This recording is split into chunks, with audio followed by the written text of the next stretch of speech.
Good afternoon and welcome to the Committee of the Whole meeting. Today is January 14th. And Kim, could we have the roll, please? Thank you. Council President Troutner. Here. Councilmember Boyce. Here. Councilmember Fincher. Here. Councilmember Kaur. Here.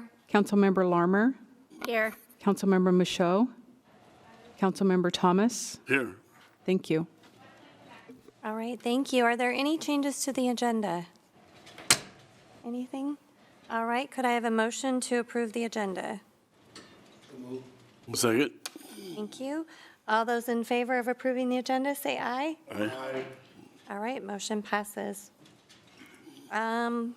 Moving on to presentations. Our first presentation is James Endicott and the King County INET contract. Thank you. Good afternoon, Council. Thank you for your time. I'm James Endicott, Technical Services Manager with the Information Technology Department. I have Galen Hershey here, who is our Senior Network Engineer Supervisor, and we're here to talk about the King County INET contract today. Hello, Council. We are recommending a renewal, basically, of a contract that we have with King County related to IT network services. We do a variety of services through them. Some of them are, for example, as the summary talks about, internet access, IP addressing that gets us on the internet. We lease data center space through them for some of our services. And we, for example, have access to what's called the IGN, the Intergovernmental Network. It allows us to access Washington State Patrol, municipal court, things like that. So they provide quite a few services for us. The renewal here in this contract is for 3 years, and it is basically a renewal and an expansion of some of those services they provide to us as we are growing, of course. So with that, I'm just opening it up for any questions you have related to this. Councilmember Boyce. Thank you, Madam President.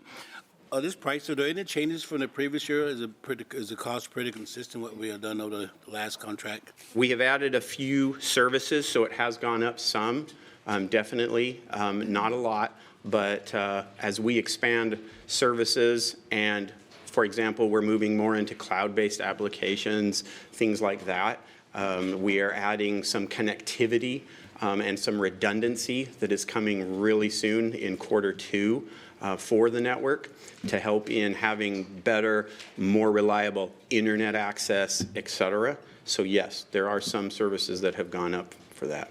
Okay, thank you. Any other questions? Oh, Councilmember Fincher. In adding that redundancy, is this also going to help with our security as far as data security? So to your redundancy question, one thing that we have right now as far as connectivity for internet access, there's basically one physical connection. We're going to 2 out of 2 separate, literally, buildings that will help with that. As far as security goes, there's a whole other section of services, equipment, and things that we are doing on a security point of view, not related to this specifically. This is just really the pipe, the bandwidth, and the access that we need for the services we provide the city residents and citizens. All right, any other questions? All right, is everybody okay with moving this ahead? Yep. Any other concerns or comments? All right, thank you very much. Thank you very much. And I see Pat's already ready to go. I'm ready to go here. Good evening, Pat Fitzpatrick, City Attorney. I have the next 2 items on the agenda. I'm also taking the one after that, which is item D, which is the Valley Swat matter. So Chief Padilla is out sick today, so I'm handling that matter in his place. So first matter up is the amendment to the showware contract with SMG, the company that manages the facility. I just want to acknowledge that Tim Higgins and Colin Campbell from Thunderbirds and SMG are here tonight. So the contract with SMG, which is now part of ASM Global, a larger company, expired on December 31st, and we have been operating under an agreement to just operate under the terms of the agreement that we anticipate will be approved by council coming up at the next council meeting. So just for a little background, SMG provides the management of the facility, and that includes things like negotiating contracts with performers and events, arranging for the daily operations of the building. So setting up, arranging for the setting up of stages, the cleaning of the building, the maintenance of the building, scheduling the ice to be created when the Thunderbird season starts, et cetera. So they do all of that work on behalf of the city. The original contract that SMG entered into was back in 2015. As I noted, that contract is expired. The amount that we paid, these are the financial terms of the contract that has just expired. There's an annual fee of $145. I'm sorry, $145. Don't we wish? $145,000 plus. And that amount, that's the 2019 amount that was adjusted over time by the CPI every year. There's also an incentive fee that's approximately $52,930 per year. That too has been adjusted over time by the CPI. So the terms of the new contract are quite similar. I would note that well, let me just go into the terms of the new contract, and then it's a little confusing, but I think it'll make sense after I get through the entire explanation. So the annual fixed fee for 2020 is going to stay the same. So there's no change to that fee. It will continue to climb every year based on the CPI adjustment as in the current contract. The amendment also requires SMG to basically provide the city of Kent with an interest-free capital improvement loan for $500,000. And that interest fee capital improvement loan will be paid back through the incentive fee that they also collect. They collect the incentive fee under the current contract. They are going to collect an incentive fee under the new contract as well. I want to note and back up a little bit that SMG has already provided the city with a capital contribution of $420,000, or actually more than that. We owe $420,000 on a prior interest-free capital contribution. So there are $940,000 in, there will be $940,000 in outstanding interest-free, keep in mind, capital contributions. That capital contribution is needed for a new scoreboard for the facility, to keep the facility relevant, essentially. In order to pay back those capital contributions, the new incentive fee will be 20% of operating revenues that exceed an annual benchmark of $2.15 million. So anything over $2.15 million in annual revenue, 20% of that will go as the incentive fee to SMG. Once that $920,000 is paid off, that incentive fee will be capped at a maximum of $100,000 a year. So no matter how much money the facility earns, once that $920,000 is paid off, the most that SMG will get in the incentive fee is $100,000 per year. It allows the city to make some immediate improvements that are needed and provides a mechanism to pay back this interest-free loan to SMG. And then the only other really substantive change is there's a small portion of the agreement there's a change to the agreement that provides that if there are technology issues that arise that SMG feels need to be addressed by the city, then they will recommend them. We will consider them. At the end of the day, the city has full authority to approve or deny any technology improvements at the facility. Higgins would probably be in a better position to answer the timing question on that. Council members, thank you. Tim Higgins, General Manager, Accessible Shower Center. We're looking late 2020, early 2021. It's going to depend on financials. a bid process going forward, but we want to do it as soon as possible. So, okay. Thank you. Councilmember Larmer. Thank you, Council President. So I just want some clarification. So we are moving forward just the approval of the amendment, or is this approval of the entire renewal? So this, The way it was written, I was. I'm sorry. So what is happening is you're approving the contract again, and what you have before you is the amendments to the contract. The original contract is also in your packet, so you could review what that contract's terms are.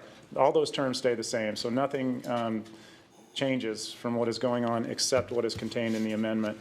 And the main part of the amendment is extending it until 2024 with 2 options for 5-year renewals. Okay. I guess I'm just a little hesitant about a contract. Like, have we gotten a satisfactory report out that, you know, that the vendors fulfilled the terms of the other contract, or how do we feel about that? I just. Well, I think that the city would not be moving forward with this renewal if it wasn't happy with the services of SMG. Okay. And we went to a full RFP process when we originally did the contract, and That's right. SMG was far and above the best vendor for the city, or the best contractor for the city. Okay. Thank you. Councilmember Boyce. This is probably more for Tim. So ASM Global is the big company now, right? So, which is huge, right? So what can we expect to see from shows and the thing that they bring to the table? So similarly to what we've been seeing, AEG, SMG, which was our current company, Right. a company called AEG, second largest promoter in the world, Right. has a subsidiary called AEG Facilities. AEG Facilities and SMG have combined to form ASM Global. We are wanting to and hoping to and feel very good about piggybacking off AEG Presents, which is the promoter side of the business. So to your question, we are pushing hard on that and hoping for some more business related to AEG being involved with the building. So ADG, are they, so they do concerts all over, right? Correct, yes. So, I mean, do they hold concert like in Tacoma and the Muppet? Yes, Tacoma, the WAMU Theater, Everett, so they're everywhere, yes. So if they, I'm just trying to understand. So if they got all these buckets, so how are we gonna make sure they're gonna come to the table? Versus going to Muckleshoot and other places. So that's all dependent on capacity and size. Okay. So if there's a show out there that's going to do 6,000 seats, we're the best venue. If there's a show out there that's going to do more than 6, well, it's going to go someplace else, Tacoma, Everett. So it's all about capacity and how much money that show can make. So that will be the deciding factor. So, but we will be in the mix. Thank you, of sir. course. Yeah. Appreciate it. Thank you. Councilmember Thomas. Thank you, Madam President. Tim, this is for you. Can you tell me why the scoreboard needs replacing? Great question. I mean, it seems to be working fine. So Scoreboard is going on 12 years. We've just been notified that Daktronics, who supplied the scoreboard, no longer has hardware for the scoreboard. Technology has exceeded our scoreboard. We were told that we can probably supply parts for you, but if we can find them in the warehouse. So there's a big concern that there's no parts for scoreboard. Now Everett, similar to Everett, they replaced theirs after 12 years. They had to replace it after 12 years. So that's, you know, not only the scoreboard, but we're seeing the marquee. Our marquee is starting to, and we're going to actually combine both the marquee and the scoreboard into the future, looking at. Are you talking about the marquee outside? Yes, yes. That we used, you know what funds we used for that? Okay. Yeah. Okay. So this is an accounting question maybe, but do you depreciate your scoreboards on your financials? Paula? How does that work? Paul is saying yes? Yes. Yes. I understand that. Yeah. That wasn't my question. Yeah. My question is, are you doing that now? You don't know for sure? And Tim, you don't know? I'm thinking we are, but if we are, it's going to be up through. Could someone get back to me on that when you get a chance? Yeah. Thank you. Councilmember Corr. Thank you. I just wanted to say, like, a 4-year contract. Staff is probably satisfied with with SMG and all the work they've done, but I don't remember hearing about it lately. What progress we have made in the past few years.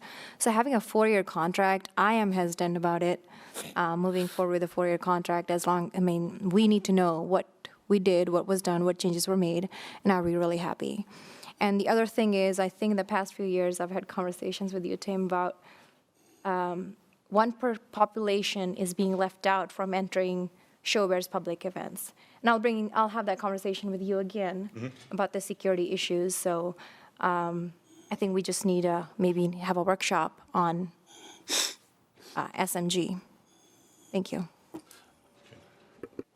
Councilmember Boyce. I think one of the things we talked about, we got with our workshop coming up in February, is that we do have a lot of new council members up here, right? And I propose in my recommendation that we have Tim and his team come and update some of the new council members, one who've been here for a while too. Just, re-educate us on the thing that you're doing and the progress that you made, because I think it'll be helpful as we move forward. Because there's a lot of good things happening, but we don't get to hear about those things unless we have one-on-one with you like I have done. But I think for the whole council, for you to come and present those things in our workshop, if we can work that in, I think that'll be great. Okay, great. Thank Well, and I think we have some time set aside to have conversations about that, so, Okay, thank you. great. All right, so are we okay is everybody okay with moving this forward, or? I'd rather, I think, have that conversation and that presentation first. So what is the timeline for this? I mean, what are we, because we already are past the contract expiration. We are. I think, I can't speak out of turn here, I can't speak for SMG, but I imagine that we could take a little time for you to get comfortable with the concept, operate under our current terms, and if the contract is approved, we can retroactive date it to January 1 of this year, and that's not an uncommon thing. I can't speak for SMG at this point, but it's a conversation I'm going to need to have with Tim and his group. Okay. Was this going to consent for next week? Well, it was going to the council for next week, and whether it goes to consent or other business is your call. I would suggest that maybe if there's Some concern, some need, maybe we can have. put it on other Yep. business for the next council meeting and have a deeper conversation, answer your question, Councilmember Councilmember Thomas, Thomas. and address it. Right. that way. Councilmember Thomas, do you have another question? I do. Were you going to say something, Derek? Well, just process-wise, I can think of a few options here. We could put it on other business next week to answer questions if you are ready to take action on the amendment. But if you're looking for a more foundational presentation on what SMG has been doing to help us be competitive in the market over the last 5 years, the good options would be, we have some available workshop time now at the first council meeting in February. I think that's February 2nd. And then there's the retreat agenda as well that the council president and I will be discussing later this week. So I think it comes down to whether you're looking for just some specific information that allows you to take action on this amendment or a more foundational presentation. Councilmember Thomas. Thank you, Madam President, once again. Pat, the thing that jumped out at me when I was reading this was the fact that the contract expires December 31st of 2019. Why are we coming at it now in January after the fact, kind of a thing? Do you know what I'm saying? Why haven't we taken care of this first part of December? Or, was this amendment already in the mix? The amendment was being discussed for the past number of months. So But just now coming to the front here. Yeah, it didn't get closed out in time. Seems like a peculiar way to run business, but okay. Councilmember Boyce. Those things happen, right? So I guess for me, we need to be clear on what we need in order to move this forward, right? So I think Derek suggests that, if you need it for a comprehensive presentation, that probably won't happen. I mean, there's some certain things that we're looking for to try to make us feel good to move forward. We probably need to spell those things out. So, I mean, I think, Madam President, you probably want to get some clarity on what is it the team need in order to move this forward. I mean, I spent a lot of time talking to Tim, so I'm Right. okay moving this forward. That's just me, right? So, No, me too. And I have as well. I think that, looking at things that we've done in the past and moving forward, this is the right decision to make. But if we did have a workshop for some clarity with that, I mean, are you looking for something to change your decision on this? Or what are you looking at that would help you to get this moved forward for next week? I feel like it is a long contract, and having not been here in 2015, I didn't get sort of that foundational information. So I would be looking for that and understanding how the delivery has been in the last contract and, what we can expect going forward. Okay, Councilmember Kaur? I agree with Councilmember Larmer. I would be looking for that comprehensive report and then moving forward. That's what I would be comfortable with. Councilmember Fincher? I come down on the side of waiting, even though I'm fine. We all have had the information, we've had interactions and we've all had meetings and been able to keep up on what's gone on with this SMG, bringing in shows, the impact on the businesses in the community around, and the different benefits, which they are lacking, and I understand completely wanting to make a good decision and having all of the information. And sometimes you don't know what you need to ask until you have all of that information. So I think it's important to make sure that all of us are comfortable with our vote. I mean, this is something, if we brought this to other business, we could have a presentation with some clarity, and then we could move it forward. What I would suggest then, because we have that available workshop time on February 2nd, which is a council meeting night, is schedule a workshop for that foundational presentation and then put it on other business that same evening at the regular council meeting.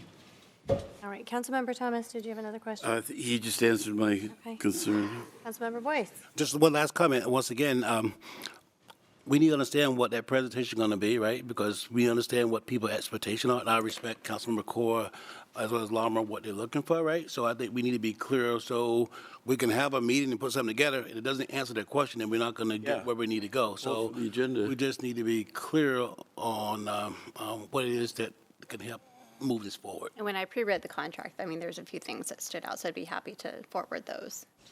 Yeah, we'll work with SMG on the presentation, and we can reach out to council members Kaur and Larmer and get an understanding of what your information needs are so that we can meet that goal at the February 2nd So workshop. let's plan to move this to the workshop on the 2nd, and then we'll have it under other business or council so that we can move forward. Councilmember Boyce? And one last comment, make sure Councilmember Michaud is not here, so I would think she will fall in that We'll bucket, reach too. out So, as well. Thank you. All right, so is everybody okay with moving it forward that way? February 2nd, yeah. All right, great. All right, thank you. Next one. All right. Are you sweating yet? Might be a little easier, I don't know. We'll see. All right, so the next matter is an ordinance to amend our code related to massage and reflexology businesses. And I want to back up a little bit to give you a little history here. A number of years ago, we passed an ordinance regulating illicit massage businesses. We worked with the licensed massage industry to develop that code. And there was a lot of excitement about the city's efforts to crack down basically on what had been proved to be basically prostitution-oriented businesses fronting as massage businesses. Last year, we really engaged in the first serious enforcement action. My office partnered with the police department, and the police department investigated a number of these massage businesses, and 100% of them were confirmed to be fronts for prostitution. In the process, we issued upwards of 70 citations and we shut every single one of them in the city of Kent down. Since that time, we've had a lot of interest from other cities. Other cities have taken similar action, and there's still interest from other cities out there who are dealing with the problem. This is a statewide problem. I think it's also in other states. We have also, since that enforcement action, one of our prosecutors and a representative of the police department went out and did a presentation to the Department of Health. And the Department of Health is in charge of enforcing codes related to massage businesses. And our office and our city basically educated the state on how to deal with this industry that's out there. Recently, we have noticed at least one business trying to get their tentacles back in Kent. And our police department immediately went out there, performed an investigation, and my understanding is they are no longer in business. I can't confirm that 100%, but that's my belief. So what we are doing today, one of the things that we ran into was this was an extraordinarily time-consuming process for our police department to investigate. They have to go through so much to get to the point where they can establish probable cause that a crime is being committed. It's also not the most savory business for our police department to be engaged in. And so my office, our prosecutor, came up with the idea to take some of those health codes that are supposed to be enforced by the state and put them in our code. And these are very normal things that you would expect to see from a massage business, like if a female is taking a shirt off, they should be covered. That you're not allowed to have sexual contact during a legitimate massage that's licensed by the health department. That you have to have a clean environment and have areas and receptacles to accept dirty laundry and things like that. It's just common sense kind of things. Well, we've learned through the investigation that in 100% of the cases that we've dealt with, these things don't exist. And so instead of having our detectives have to go in there and basically deal with this as a prostitution issue, we are proposing that we take a more, I guess, a friendlier approach and deal with it more as a health issue. And so what we've done here is we've proposed amendments to our ordinance that incorporate the health requirements that the state mandates of a licensed massage business. And if those health mandates are not followed, then the officer will have probable cause to issue a citation for a criminal offense.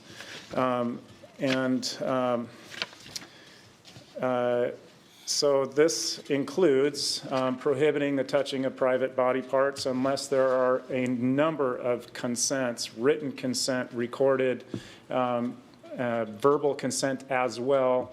And if it's not obtained, that's a criminal offense. That will be a criminal offense under this code. Also, another example would be to not comply with the draping and covering requirements. And these businesses can't do what they want to do if they're required to be covered. So also there's hygiene, equipment sanitation requirements, and all of the kind of requirements that we're incorporating in the code. Those all appear on page 6 of the ordinance that you have. It's page 70 of your packet if you're looking online. And it also requires the owner and operator of the business to make sure that these requirements are met. Just like you'd expect somebody who's managing a doctor's office or a massage, a legitimate massage business, the manager has to ensure that the people that work for him or her are complying with these codes. These requirements are mandated by state law, and we're just taking over enforcement of them because it will make it much easier for us to go out and investigate these matters.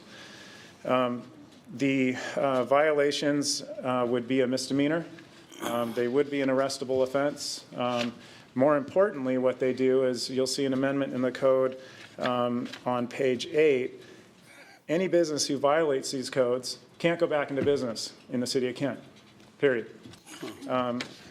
I can tell you, we don't always catch them because they change their name or they have a spouse register their new business. They relocate to another strip mall, et cetera. So there's a little bit of a cat and mouse game, a little game of chase that goes on. But I think the message that we're sending out to this industry is that we're not going to tolerate it. I think we're pretty well known.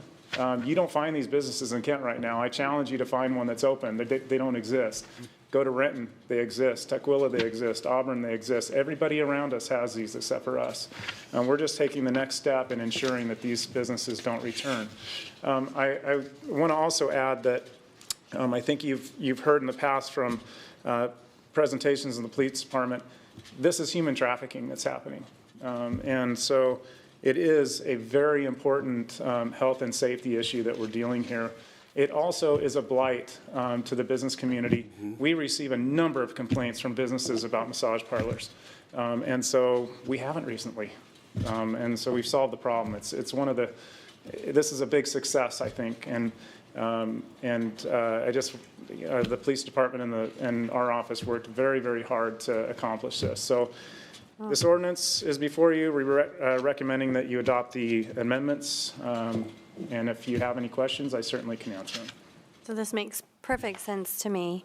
And I think you kind of answered my question. How do you determine do you go by complaints or, people notifying the police department, or how do you determine if this behavior is happening? There's a number of ways. Unfortunately, there's internet sites where people rate the prostitution activity that occurs at these businesses. So that's one way. There are also the signage. Generally, this under state law, massage signage has to have their license number on it, and these don't because they don't have a license. So if you are going to go get a massage and you walk in and there's a flashing light that says massage and you don't see a license, I would recommend you not go in there because you might get something that you didn't expect. So that's another way. And then the other way is by complaint, because we do receive complaints from nearby businesses. So I'd say those are the three. I think our officers are pretty tuned in to how to detect these businesses. So, Thank you. Councilmember Thomas. I wondered what those flashing lights were. So, question for you, and I don't know if this is for Derek back there or not, or Paula. How many massage parlors do you think there are in Kent at this point? Legitimate or illegitimate? Legitimate. I don't know. I know there are a number of them. Well, yeah. But I don't know the number. I don't think we. They're licensed, right? So can't we? Theoretically, but I don't know if the license, I don't know if our finance department categorizes businesses and records it in that manner. I don't know if we do either. I'd have to go back. If you wouldn't mind. And does the police department go out when the business comes to you and says, I want to apply for a massage parlor license? Do they go out in advance or at that time, or do they have to wait till there's a complaint or something else? Well, there's something I didn't mention in here. This is the illicit massage world played the same game that the marijuana world played. Right. They would say, marijuana would say, holistic medicine or something like that, and they wouldn't mention marijuana in their name at all. Sometimes these businesses do the same thing. So it's really up to our finance folks who are issuing licenses to be able to flag something, and if they see something suspicious, it's appreciated if they contact us, but sometimes they don't recognize it. What the ordinance also does is it doesn't require, but suggests a requirement that when a license comes in and it is suspected to be a massage parlor, that they will refer it over to the police department and they will do a quick background check to make sure this person hasn't been cited with prostitution or is a suspect named in some database connected with an illicit massage business. I can tell you that it's pretty clear that there are top dogs in this world, and they operate massage parlors all over the region. And so they might have a charge in another agency or a contact in another agency that we don't have access to. However, I think that over time, and I think this will happen soon, cities will start communicating with each other about this, because other cities are going to fall in line with Kent, what we're doing. And I would suspect that there will be some form of communication going on. I think that there were a couple instances where we had massage parlors in Kent where we knew they had some in neighboring cities, and we did, I believe, alert those other cities of what was going on. So to answer your question, we try. And we will continue to try, and this ordinance also contains language that strongly encourages it, and it's up to the law department, the police department, and the finance department to get together and put together a system to make sure there's good communication in that regard. And I wanted to compliment you, because I remember when you wrote this up years ago, and it's, obviously it's working really well, as could be determined at this point. So let me ask you one last question, if I may, Madam Chair. Yes, go ahead. Suppose that the owner was a licensed massage therapist, and he or she hired a bunch of other people. They don't have to have licenses, do they? Yes, they do. Oh, they all do? No one of them has to have a license. Thank you. They have to have it on their person, and they need to be able to show it when asked. We're having situations where people in the illicit business are taking licenses that don't belong to them, and they're showing them, and they don't even know who it belongs to. Okay. So yes. Thank you. You're welcome. All right, Councilmember Larmer. Yeah, so I just had a question about the statement that we don't necessarily know if we categorize businesses in a way that would let us extract that information. That, I guess that kind of concerns me. At what point are we letting them just tell us, I mean, to your example where they were massaging the name, play words, but massaging the name of their business to get around regulations. Are we never asking them to check a box saying what type of business you are? They do, but unfortunately, when somebody's trying to get a license for an illegal business, they lie. And when we find out they're lying, then we don't have the ability to go out and check every single business that comes through the city. But when we recognize that there's something funny going on, we try to get out there and do an investigation. Okay. So. All right, any other questions or comments? Are we okay moving this forward? Absolutely. All right, sounds good. Thank you. Moving on to the next one. All right, the next one, and then you'll be done with me. So what you have before you is a resolution to approve the admittance of the city of Des Moines into the Valley SWAT team group. Quick background, the city of Kent is a member of the Valley SWAT team. SWAT services are very, very expensive. It requires a tremendous amount of very high-level training for the officers who are involved in SWAT, because they're dealing with very, very high-risk situations, are often faced with deadly force situations. The liability is high. We go to great efforts to train them, mainly how not to use force and how to avoid using force, and the situations that might come up. So it's very, very expensive if the city were to have its own SWAT team and Renton were to have its own SWAT team. The other thing is, these things usually happen in the dead of night. Often you're calling in a number of people off duty, so they're working on overtime. If you join a consortium of cities to provide this service, you're combining all the resources, or you're spreading out the resources necessary for training, you're spreading out the resources necessary for overtime, et cetera. And so that's why I think Kent, I can't remember how many years ago, we did have our own SWAT team many, many, many years ago. And it was just very expensive for all the cities to run. So this, decades ago, the city joined with South County cities and the Port of Seattle to form the Valley SWAT team. And recently, the city of Des Moines asked to be a member. There are occasions when the city of Kent, the Valley SWAT team is in another jurisdiction.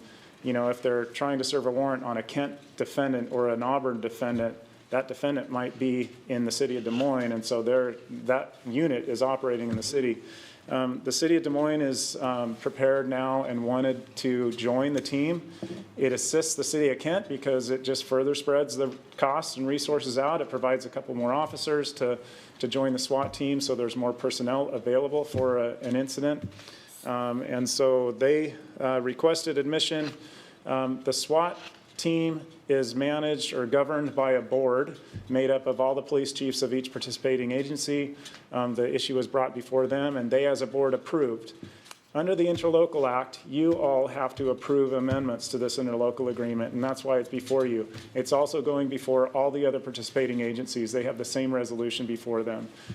The agreement to bring Des Moines in was unanimous, and so we're asking you all to approve the admittance of Des Moines into the program. Councilmember Thomas, do you have a question? Yes, sorry to monopolize so much of this, but is there anything negative to this proposal? Because I don't see anything at all. I don't see any negative issue about it. I think it's all positive. Could the cities of Algona and Pacific also join? I mean, Theoretically. They are so small, though, that they, I don't think, have the personnel to do this. so then we just have interlocal agreements with these communities? I think that there was at one point, there was conversation about them being allowed to call our SWAT team in. I'm not sure what happened to that. There is no formal agreement. Yeah. So I'm not sure that yeah, there you go. They used the county SWAT team. Okay, gotcha. Thank you. Right, any other questions or comments? All right, are we good moving this forward? Yes. All right, great, thank you very much. All right, take care, thank you. All right, next up is Laurie Hogan. Good evening, or I guess it's still afternoon, isn't it? I'm Laurie Hogan. I'm the Recreation and Cultural Services Superintendent in the Parks Department.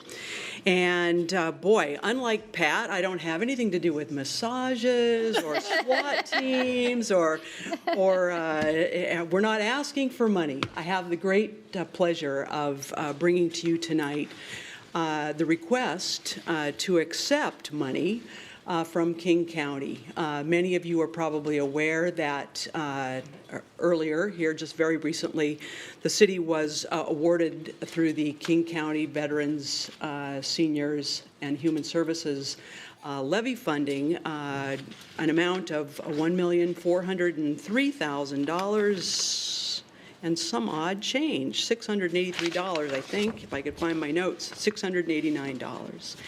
At any rate, that's split out for us to use over a period of 4.5 years. We're asking you to go back and accept this money from October 1 through the end of this year, and then we'll come back to you for each succeeding year to address the next year's funding. What we hope to do with the money is create what we're calling the Kent Place Senior Hub that will serve seniors across the city of Kent as well as the region, and it will provide opportunities for seniors and senior caregivers and very likely their families who live in Kent and the area of unincorporated King County to experience social engagement and connections, engage in activities that promote healthy aging, and then access resources that support seniors to live in the communities of choice.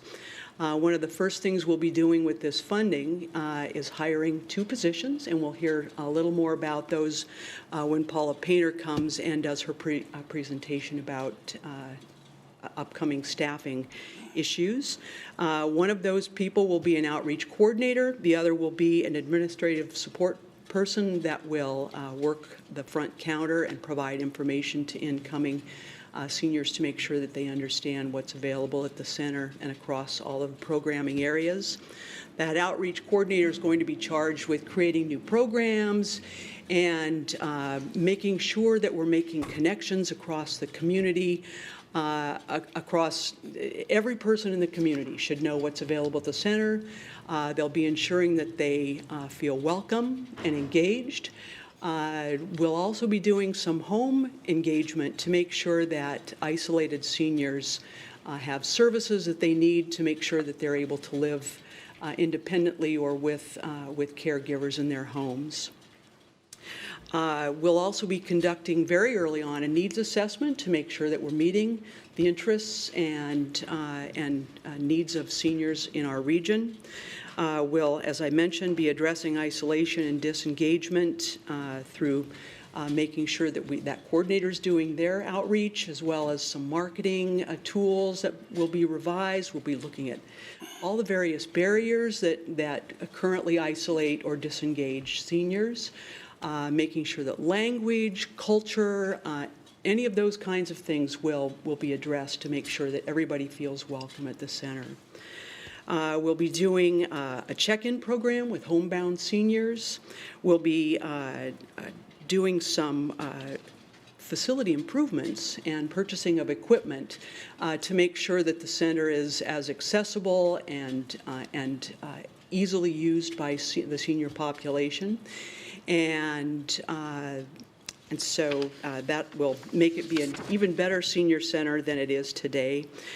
We intend to reach out and collaborate with some senior groups.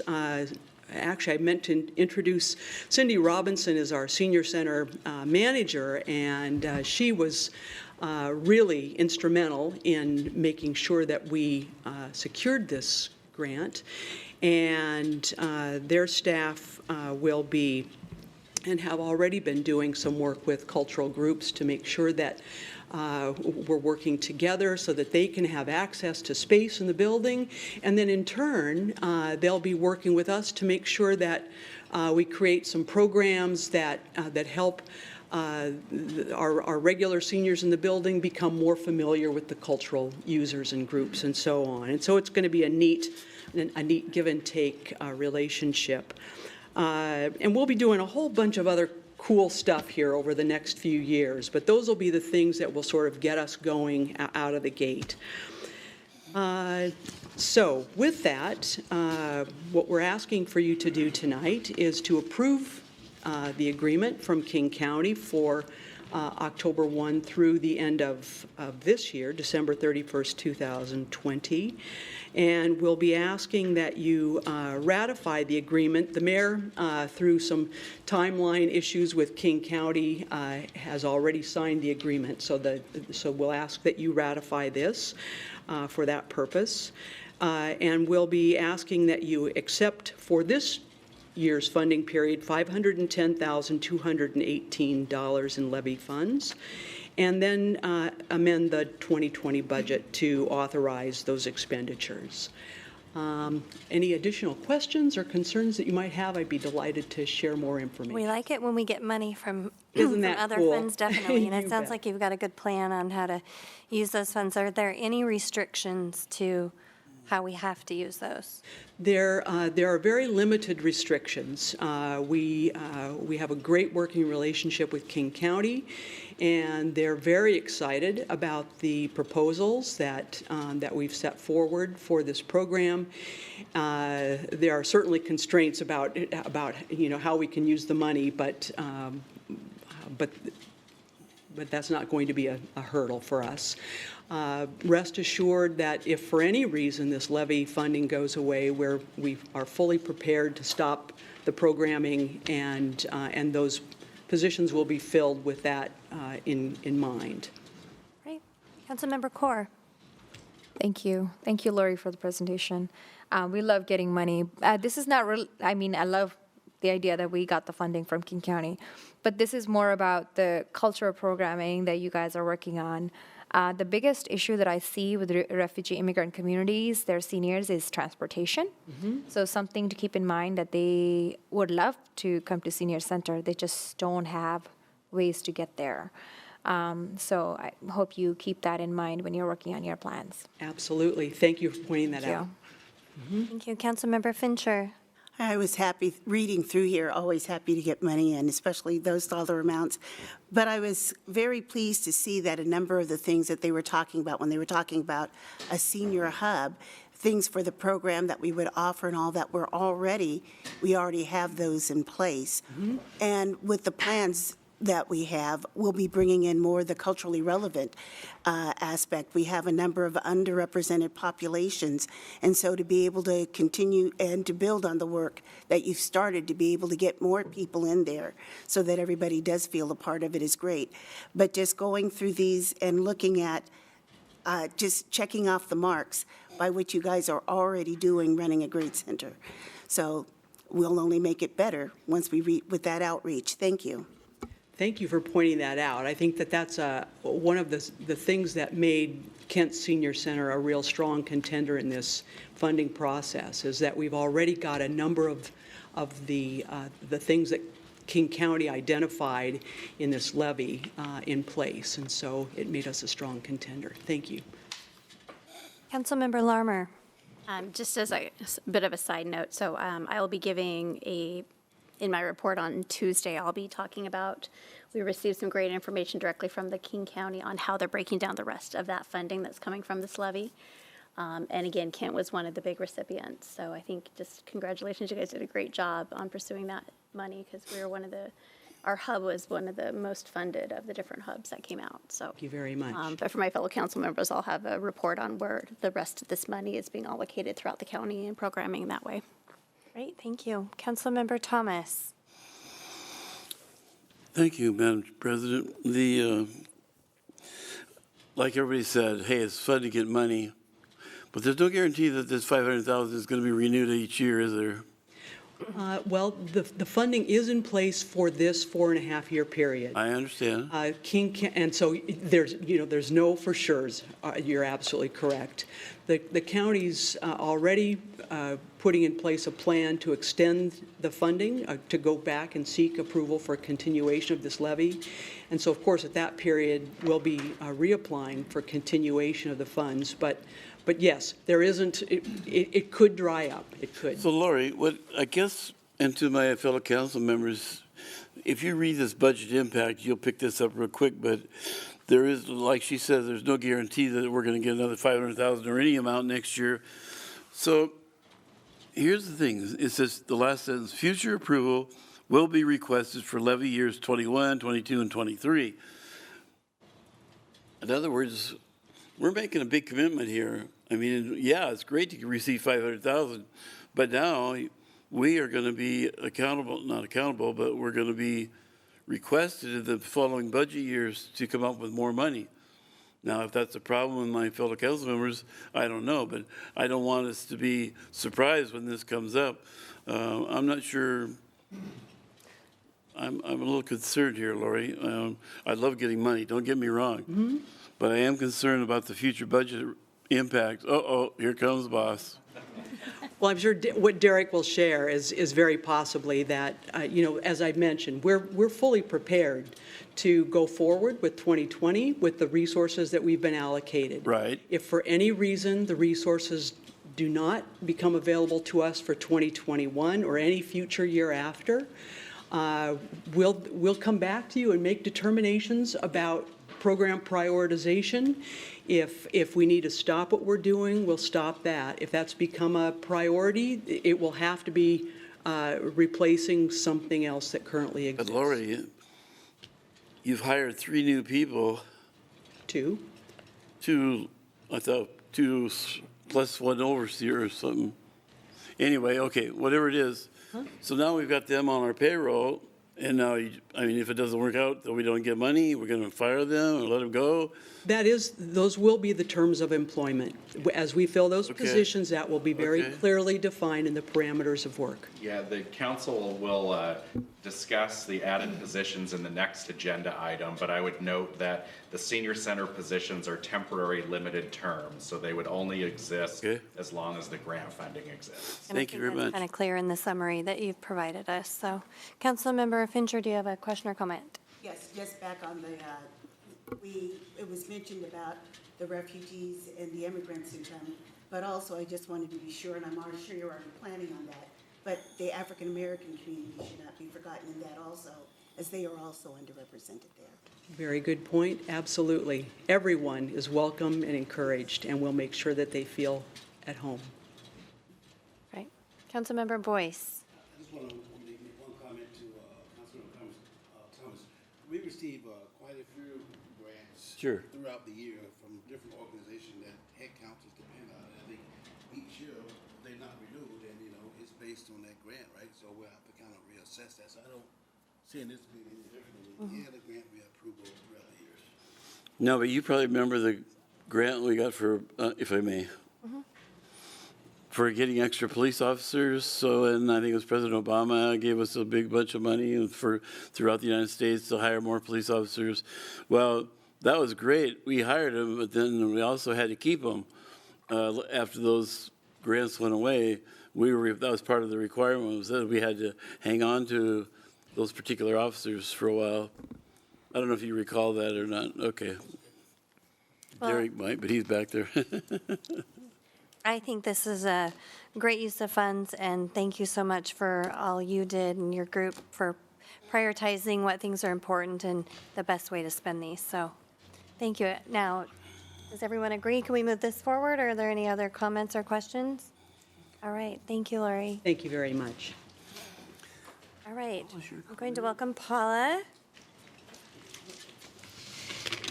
Thank you. Good evening, Council President Troutner and council members. It's great to be up here this evening. What I'm coming to you with today is a request for 4 positions.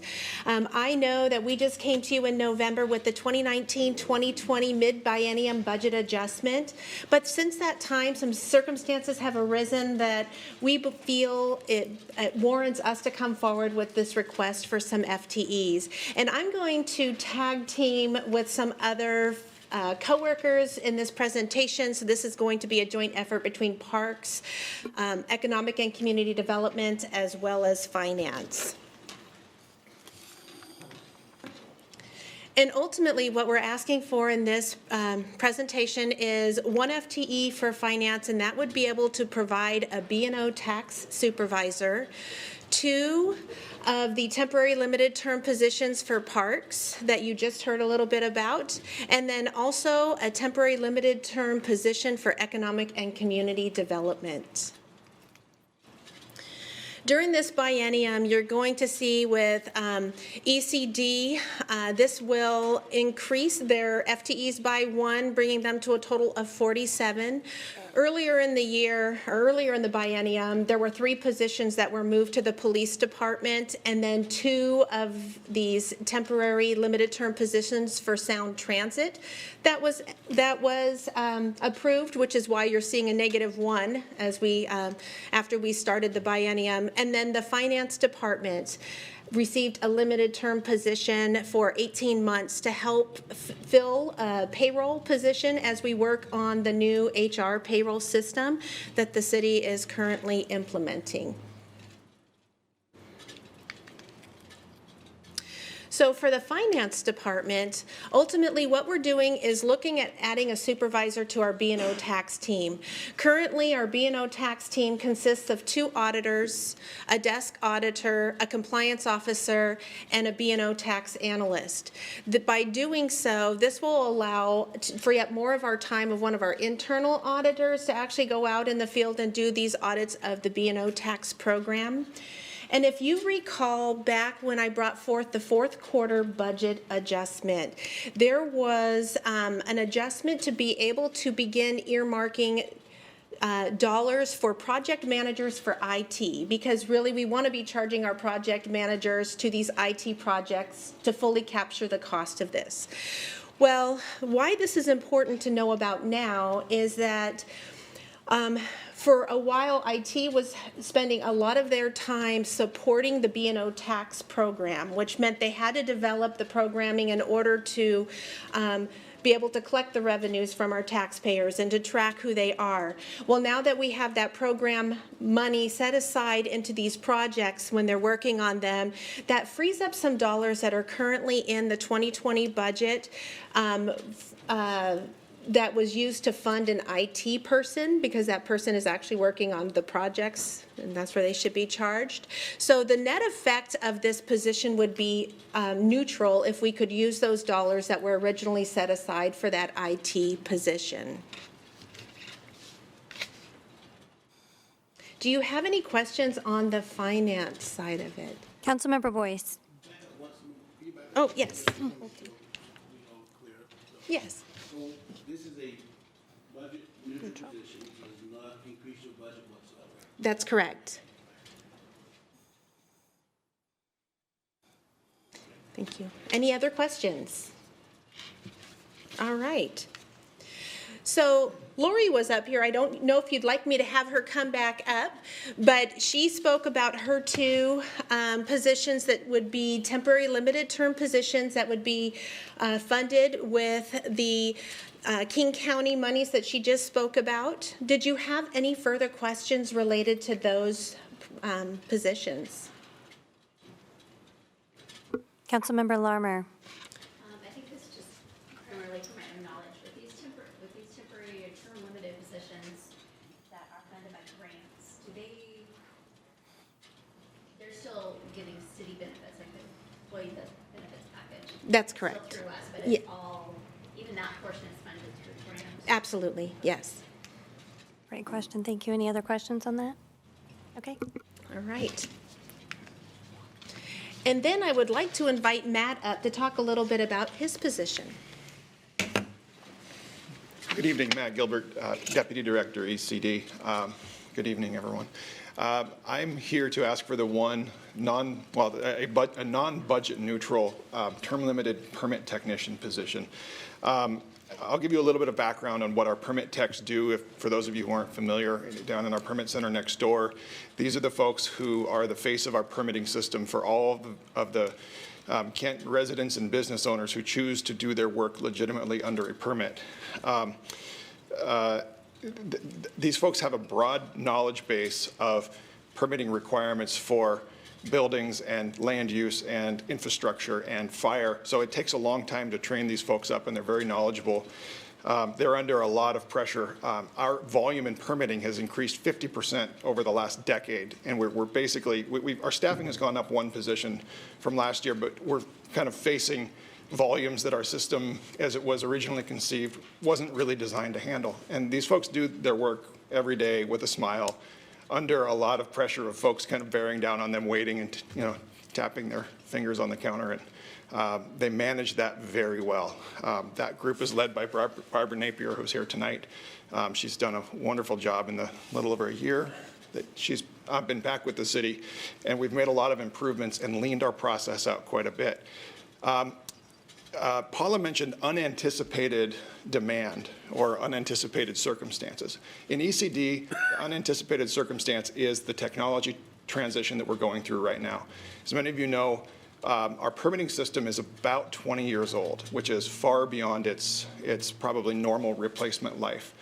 For most of the life of that permitting system, we had a group of veteran permit techs who were with the city, and I think the last person in that group moved on in about 2018. It was mostly retirements. So we had this core group that understood the system very well, understood the permitting, the technology, everything behind it was just second nature to these folks. But we've gone through a major turnover, like I said, with retirements and one person moving on. So we have a lot of new folks who are on this learning curve.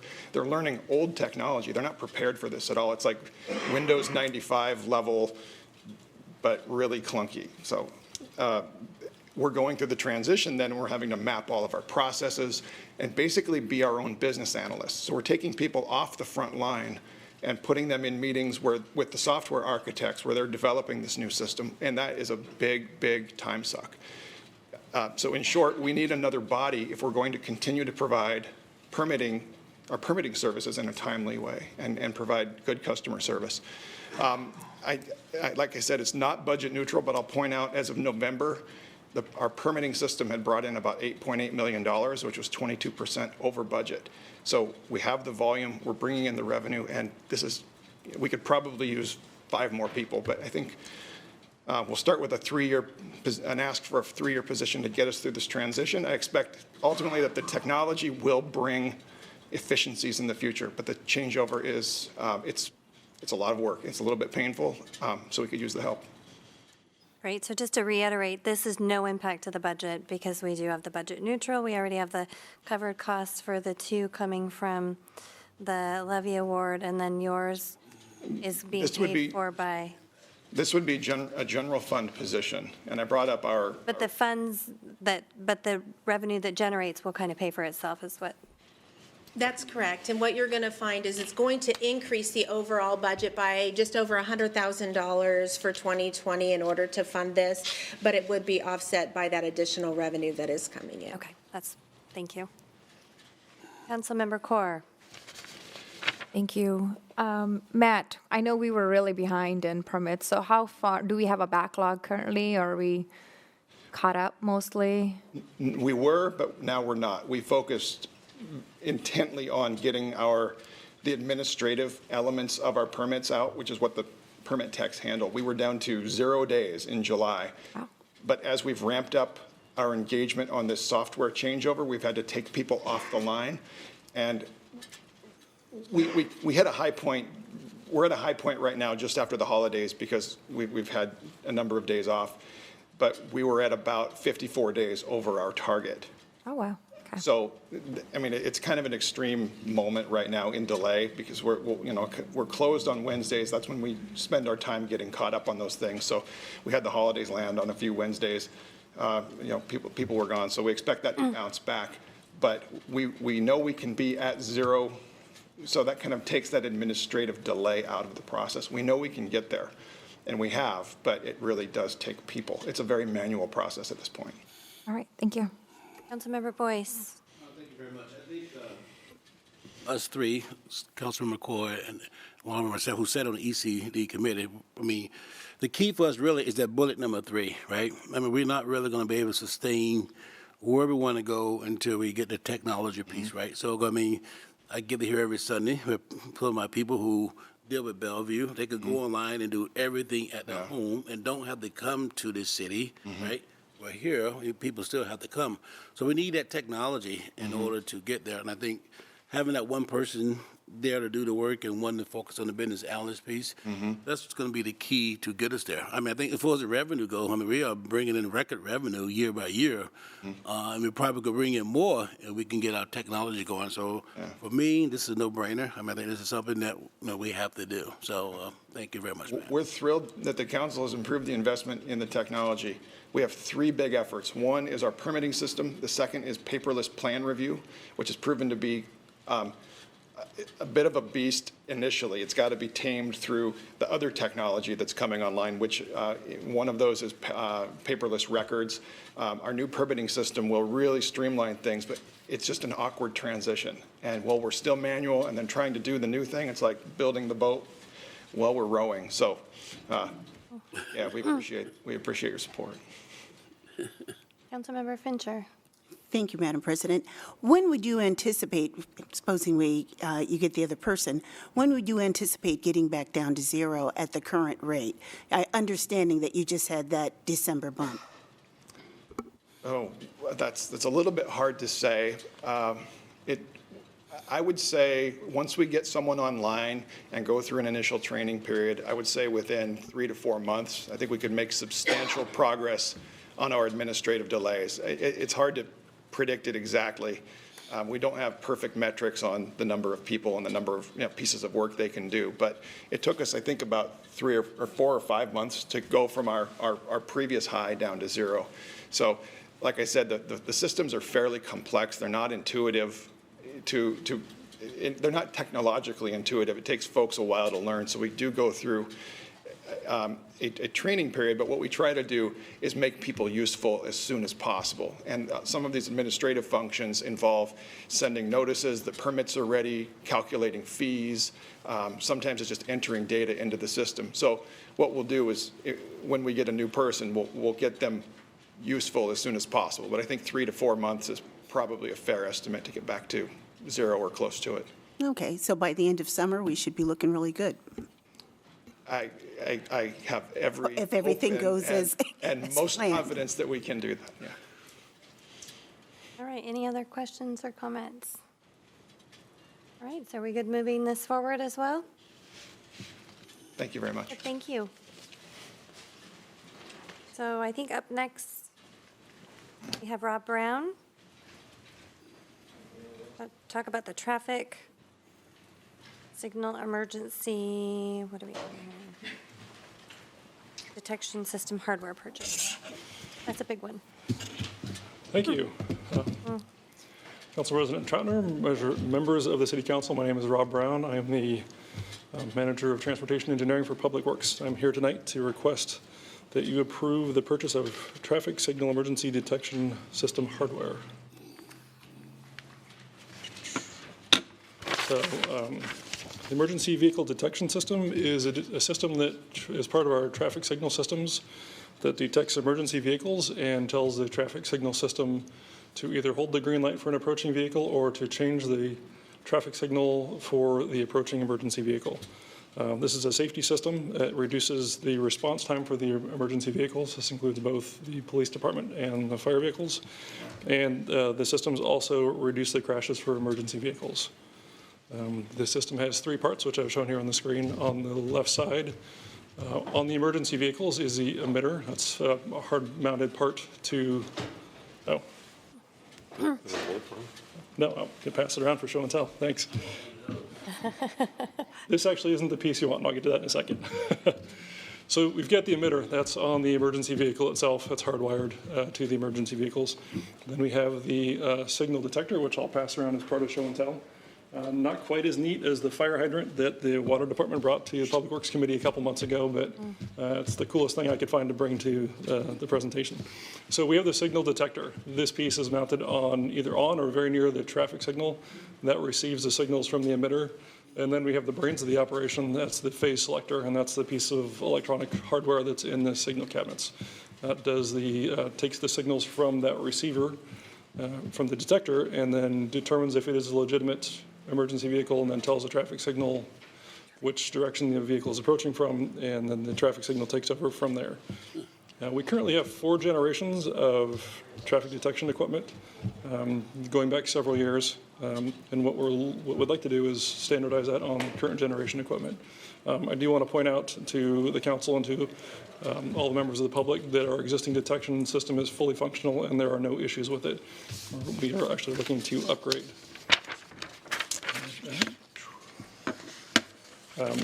There are some benefits to the new traffic system. We're requesting the funding to upgrade 60 of the phase selectors, and again, that's the electronic piece that's shown there on the lower right. We do want to standardize on current generation with advanced capabilities.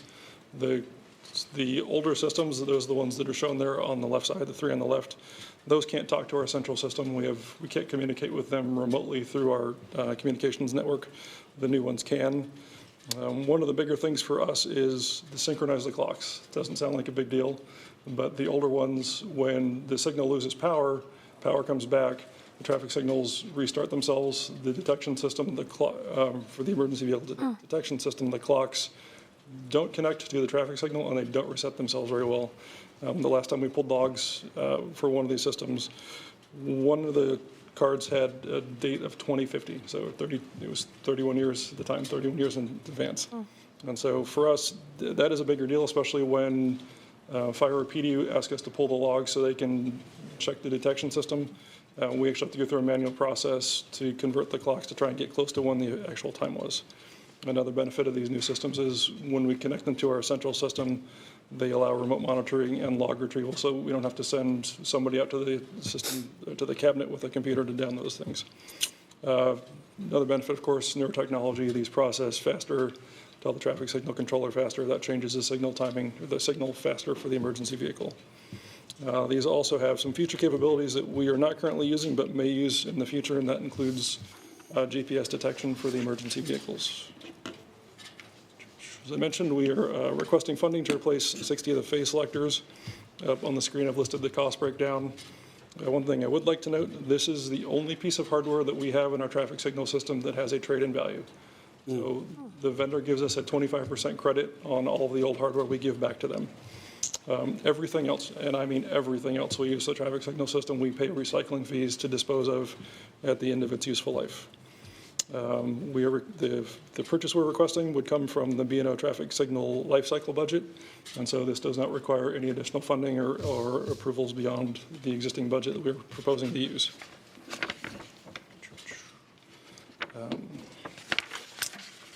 The purchase would be made from, we call it the State Master Contract. The Washington State Department of Enterprise Services maintains statewide contracts for use by local agencies, counties, and tribes to purchase from. This leverages the buying power of the entire state, as all those state agencies combined buying power gets us the best price.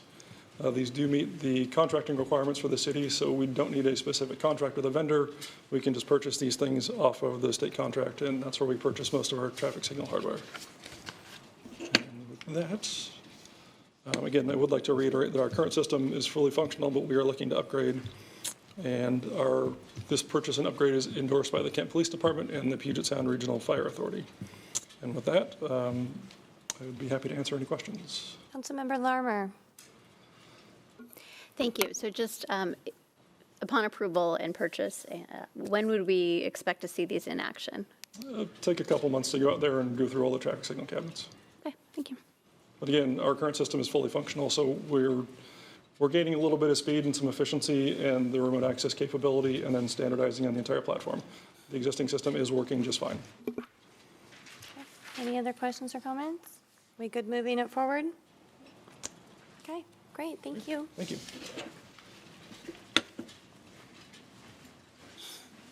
Next, we have Mike McTutis to talk about storm update. Good evening. Mike McTutis. I'm the Environmental Engineering Manager for the city, and I'm going to give a quick recap of the storm event that we had that was December 19th through the 21st. I've got some pictures and just some statistics and things that happened that day. So first we have a satellite image from NOAA. This was from December 20th. So this was the middle of the storm. And you can kind of see these events are called Pineapple Expresses or atmospheric rivers. We've been told they have many times the amount of water in the Amazon River right in that focused area, the kind of the arc that's coming up right from Hawaii, right up into Kent. One thing that happened different with this one, first of all, it was focused right on Kent. And secondly, it stayed there. As the storm kind of moved to the east, the end of it stayed on Kent for about 42 to 44 hours. So that was one reason why so much rain came down in our area. So this was kind of a regional map of how much rain came down. This wasn't the entire storm. This was almost to the end of it. And you can see 5 inches in Seattle. And a lot of it was focused just right up the Puget Sound area. And the mountains did influence it, but we got hit by quite a bit of rain. So King County has a series of gauges, a system of gauges in the area. And you can kind of see this was the total amount of rainfall. The two gauges, one down at, that's at Kent, Des Moines, and Washington Avenue, 5.87 inches. It did hit the 100-year criteria, which is about 4 inches in 24 hours, as well as the gauge up by Panther Lake hit the 100-year storm event. As you go east up to about Sequoia Junior High, which is at 111th, that was about a 25-year storm. And then you go out past Lake Meridian, and it was about a 10-year storm. So you can see that even though that these events have maybe a 50-mile wide focus on them, there's about 5 miles in the middle where the water just really comes and dumps.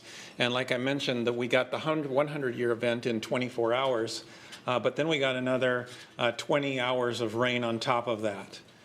So there was quite a bit of rainfall that fell right in the valley going up towards Panther Lake. This is a map that shows the watersheds. The West Hill and East Hill come down into the valley. The brown areas on the map are the areas that go straight into the river. The light blue areas go north out of the city. So they don't go into the river until they get to the Black River Pump Station up in Renton.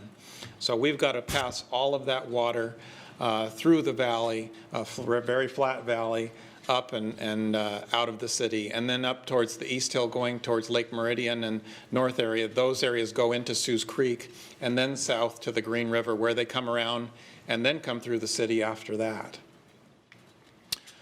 So some of the areas that I have pictures of various areas in the city. The Upper Mill Creek Dam has been under construction now, the improvements on the dam, and you can kind of see where the control structure has been raised, and you can see the level of the old dam on the sides of it that have not been raised. That's going to be raised this year in 2020 as soon as we get a better weather window.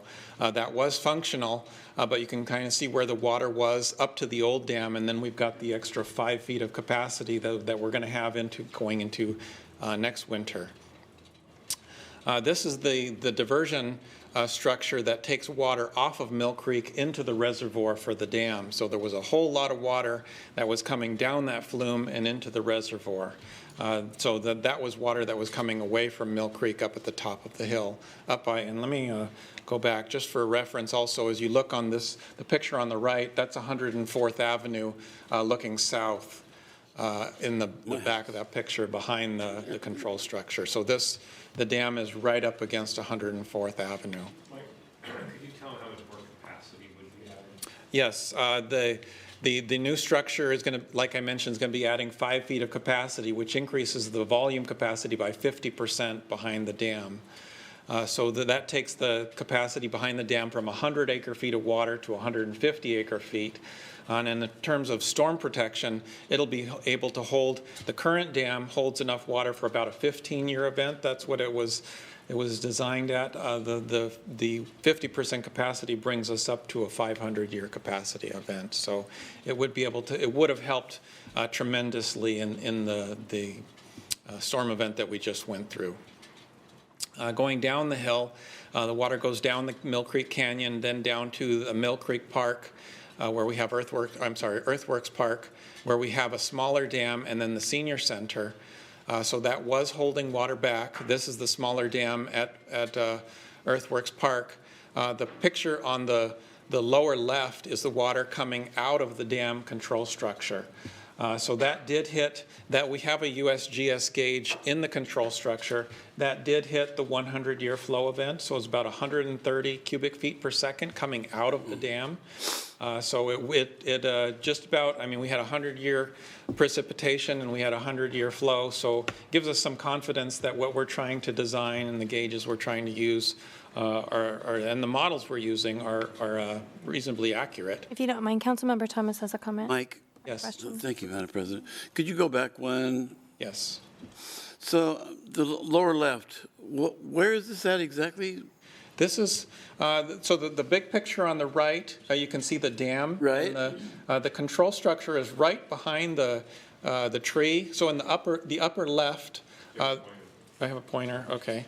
In the upper left, that's the control structure in the dam. So it's right in this area, it's right there.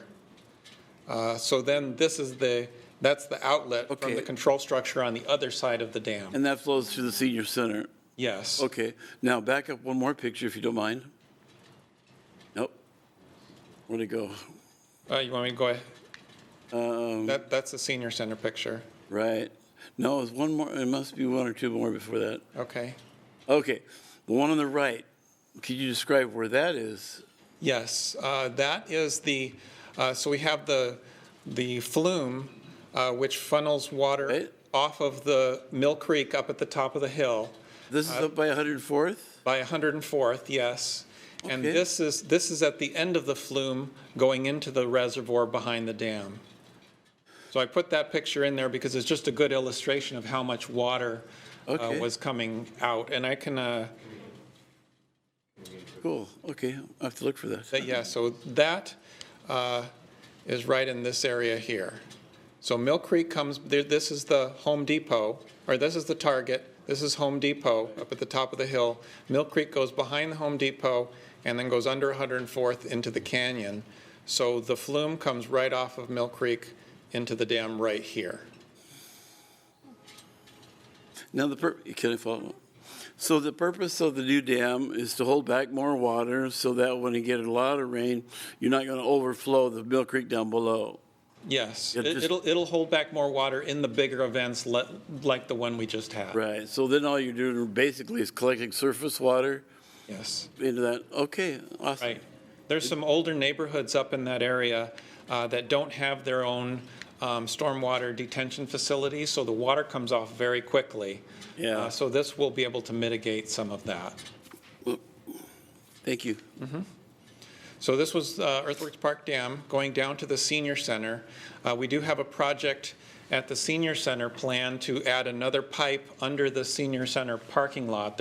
Right now there's a big pipe that goes under there, but it backs up in events like this. So we would be either adding a second pipe or replacing the smaller pipe with, I mean, it's not a small pipe. No. You could go in it. Yeah. But we'll be replacing it with much more capacity. So this type of storm flood backup at the senior center won't happen anymore. May I? Mike, do you find that area by the senior center, the big outlet for the pipes get plugged a lot?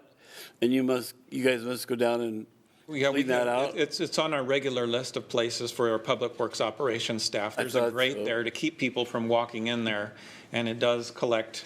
And there's also a grate up at the Earthworks Park Dam to keep people out, but it also collects vegetation and things like that. So yes, it's on the regular list of places to go. Then going further downstream to Mill Creek at James Street. So the water comes out of the senior center and then goes into Mill Creek, where it's just straight right along Kennebec Avenue and then behind Woodford. So I've got some pictures there. This is at James Street, where you have Mill Creek School. And we do have, and the picture on the left is looking towards Central Avenue, and then the picture on the right is looking, upper right is looking up the hill.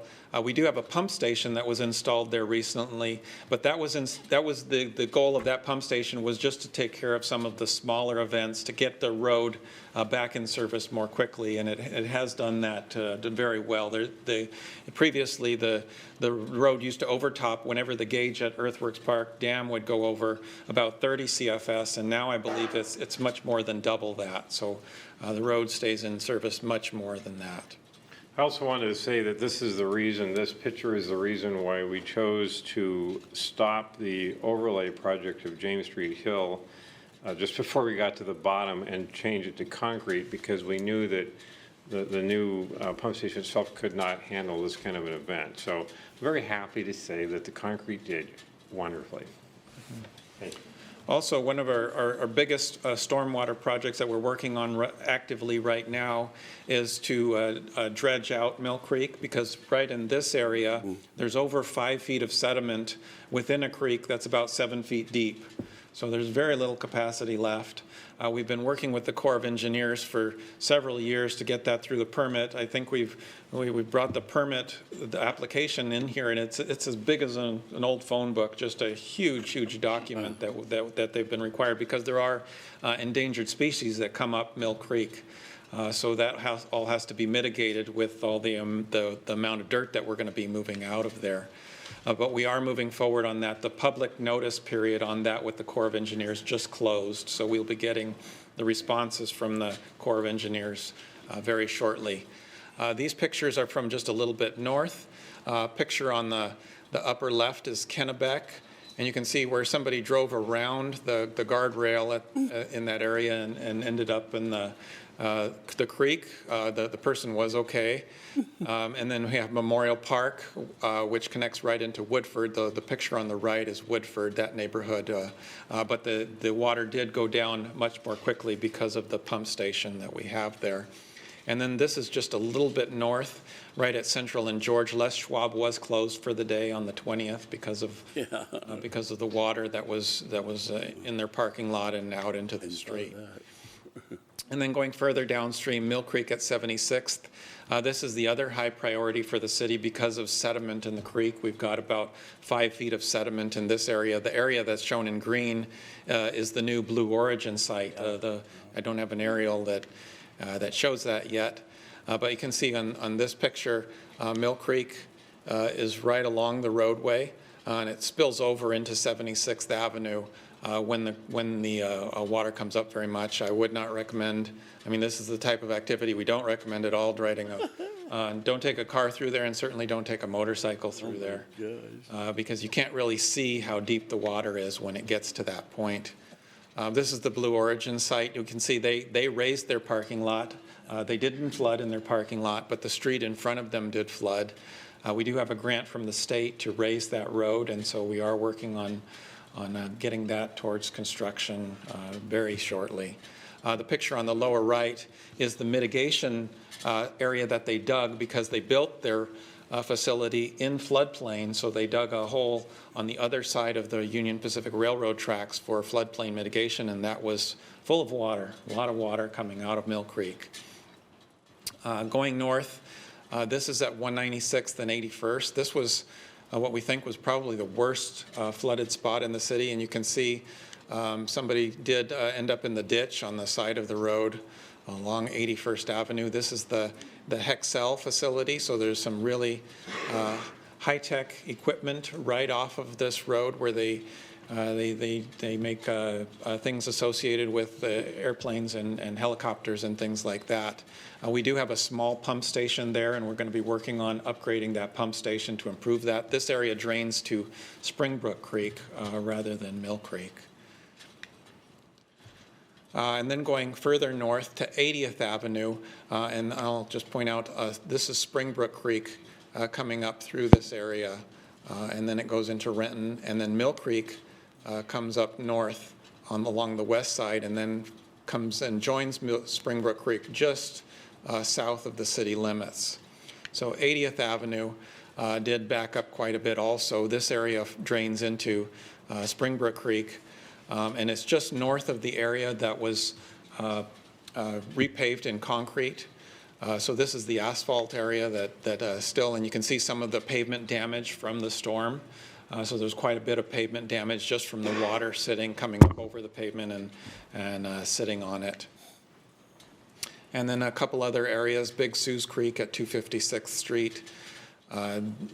We did close 148th Avenue. Right in this area, which just goes north, right along the border of Kent and Covington. Sue's Creek did come up quite a bit, and then Riverview Boulevard, just north of Veterans Drive, wasn't flooding, but we did get there's a very sandy hillside there, so there was some erosion that came down the hill from the drainage off of I-5 that comes down through SeaTac. So that came down the hill and went on to Riverview Boulevard, ended up in the city stormwater pond. So the pond's going to have to be cleaned out by our crews. And then 223rd up on the East Hill, this neighborhood drains into this large wetland, which has gotten choked off with a lot of vegetation and trees. So the area doesn't drain very well. We are looking into what the options are to get that area to drain again. But that's going to be very difficult just because of the large wetland that it goes into. And then that goes into Meridian Valley Creek. And then 212th and 119th Avenue, that's another neighborhood that did have some flooding up on the East Hill. And if there are any other questions, also one thing I did want to mention, some of the other projects that we are working on besides the Mill Creek reestablishment, we have two pump stations, one that I mentioned on 81st Avenue, that 196th that we're going to be looking at upgrading, and then another one which we just had the pre-construction meeting, which will siphon more water off of before it gets to Mill Creek and send it directly to the Green River. And then another pump, the largest pump station that we are starting on, it will be right at the Green River Natural Resource Area. We've been dealing with high groundwater at that site since it was built. So this will take some of the water out of the Green River Natural Resource Area, which will further provide help to Mill Creek, because that water takes water off of Mill Creek right at the Blue Origin facility. So it'll be able to take more water out of Mill Creek right at some of the worst areas. So those are some of the active projects we are still working. We've made a lot of progress over the last 20 years, but we still have more to come. Well, this was definitely an unusual rain event, something that hopefully we won't see again for a long time. But I just want to thank you and the department for doing a great job communicating all of the road closures to everyone. I think there was some fun stuff out there. Some of us might have seen a whale down in Mill Creek or somebody riding a jet ski. But, putting the fun aside, hopefully people paid attention and were able to find easier ways to get around the city. But you did a great job making sure everybody was aware of what was happening and easy for us to share and get it out there on social media. So thank you so much for that. Councilmember Fincher. Thank you, Madam President. I haven't heard anything about beavers so far. So have our beaver problems ended as far as causing flooding? No, they have not. We are still dealing with them very actively. So I did not hear about, I know there were beaver problems throughout last summer and into the fall. And we worked with the Drainage District on some beaver dams, some large ones on Springbrook Creek. And our own crews did also on Johnson Creek, which is along just south of 212th Street and 42nd Avenue in the valley.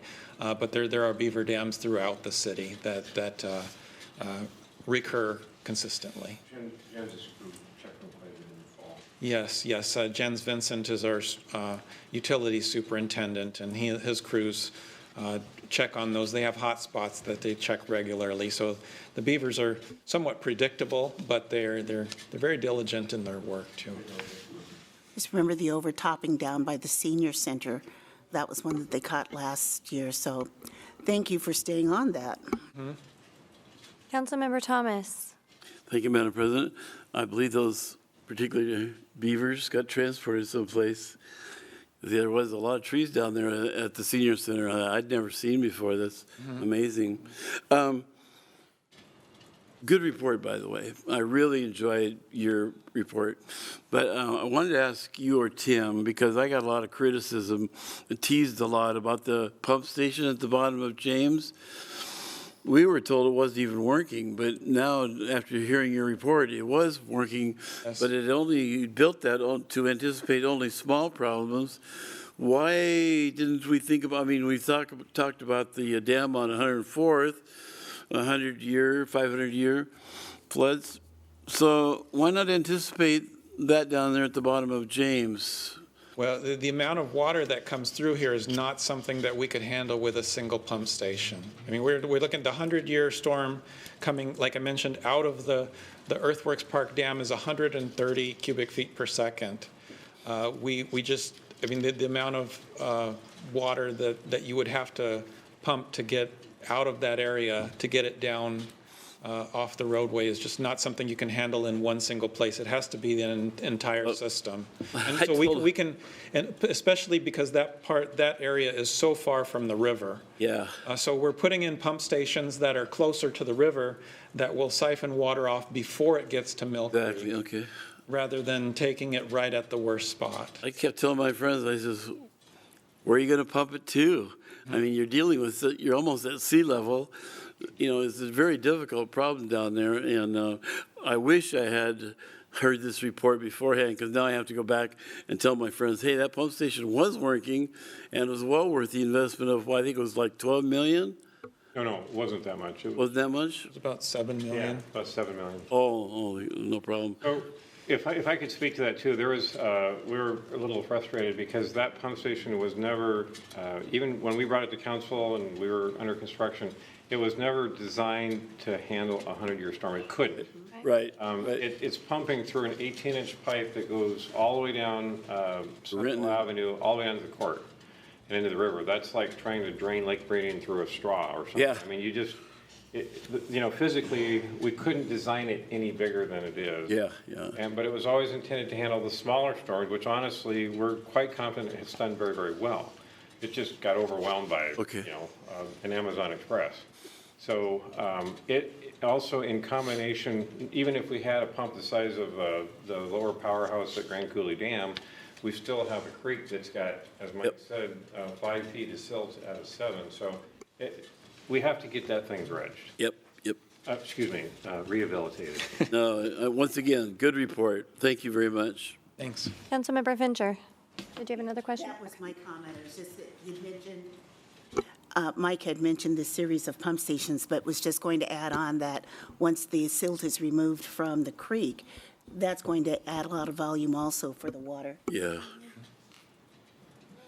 Any other comments or questions? All right, thank you. Thank you. That was good.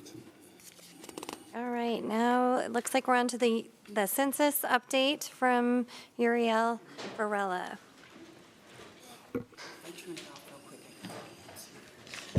Good evening, council members, Council President Troutner. My name is Uriel Varela, Community Engagement Coordinator, and I'm going to be providing you with a really brief update on the 2020 census. the work that's undergoing right now, as well as the engagement that's planned for during the census count. These are the topics that I'll be covering. So I'll be going over some brief Census 101, 2010 census results, specifically looking at response rates from specific census tracts in the city of Kent. I'm going to go over undercount projections for 2020 in the city, over the South King County Census Table, and planned engagement by community-based organizations as well as the city of Kent. So the census is conducted every 10 years. We count every person living in the U.S., with the exception of people who are here from a different country vacationing. Those are the people we don't count. The census count happens between April 1st and July 31st, but most households are going to receive their invitation mid-March. In the letter that they'll receive, it's going to contain a URL or a link that's specific to the household. Each household is going to have to go online and complete the census. For those households that don't have access to the internet, they can also do the paper form. They can do it over the phone or in person with the census staff that are going to be knocking on their doors. If the household does not respond within the first few weeks, they're going to receive 4 reminder letters. After the 4th reminder letter, there's going to be a census worker who's going to be knocking on their door. And the last bullet there is, those are the questions that are going to be asked during the census. So number of people residing at that address, names of the people, the sex, age, including date of birth, race, ethnicity of each person, and if the residents own the property where they live. The census results determine the following. So they determine where $675 billion in federal funds are dispersed on an annual basis. Just to give you some context, the state of Washington received about $16.7 billion in the fiscal year of 2016 from the 2010 census count. It also determines the number of seats each state has in the House of Representatives. It defines congressional and state legislative districts, as well as school districts and voting precincts.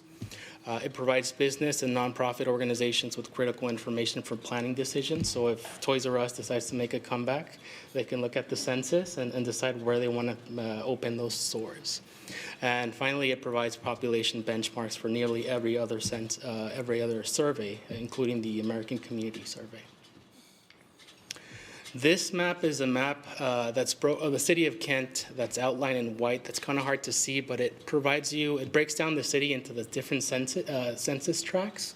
And the darker shade of blue means the lower the response for the 2010 census. So if you look at the big census tract 292.06, that had a response rate of under 70% during the 2010 census. And if you're looking at the whole city, there's a lot of blue. We had 10 census tracts that reported under 75% responses during the 2010 census. This next model is a projected undercount for the 2020 census, and it's from the King County Census hard to count map. You can see going back that the same areas are kind of shaded in a darker color. So these are the census tracts that are predicted to be undercounted in the 2020 census. So what are we going to do about it? What is the region doing about it? So in 2018, Executive Dow Constantine announced a community-led effort to ensure an accurate census count. So this effort is being led by former Washington Governor Gary Locke. And Gary Locke was the person who led the federal count in 2010. So he has experience there. So the work is to align nonprofits, philanthropy groups, as well as government agencies with the goal of a complete count. There were a couple of census funds that were available for, looks like we're missing, this is South King County Census Table. So the South King County Census Table is a subcommittee under the Regional Census Complete Count Committee. I currently co-chair this census table with the City of Tukwila Councilmember Deshaun Quinn. We meet on a monthly basis, and we convene South King County cities and community-based organizations to open a line of communication, get to know what the community is talking about when it comes to the census, what they have to say, as well as to align the messaging that we're going to be directing for the residents in our communities. It acts as a hub for regional census organizing efforts, as well as communication and information, and it creates awareness through the region about the census. I mentioned that there were a couple of census funds that were available. The Seattle Foundation had 2 rounds of RFPs, as well as the Office of Financial Management. And the organizations that are listed under that bullet are community-based organizations who receive funding by either of those census funds. These organizations, 15 in total, have identified the city of Kent as one of the regions where they're going to be conducting engagement. Back in December, mid-December last year, the Office of Financial Management released a RFP for cities and local jurisdictions to apply for census funding. We were awarded $79,000. The proposal included hiring 2 temporary census promoters. These census promoters are going to be working specifically within the census tracts that reported under 75% response rate in the 2010 census. We're also going to be producing and boosting social media ads in the top 5 languages in the city, as well as we're collaborating and partnering with King County Housing Authority and the King County Library System to host 3 large events in the community, again, targeting those census tracts. And we're also going to have mobile billboard ads that are in the top 3 languages that are going to be driving around the city, providing information when the census is coming and the type of questions the census is going to be asking. The reason this is pretty rudimentary, it's not technologically advanced, is because a lot of the populations that are historically undercounted typically don't go online to get their information. So if they see it on the street, they're more likely to complete the census if they receive that information.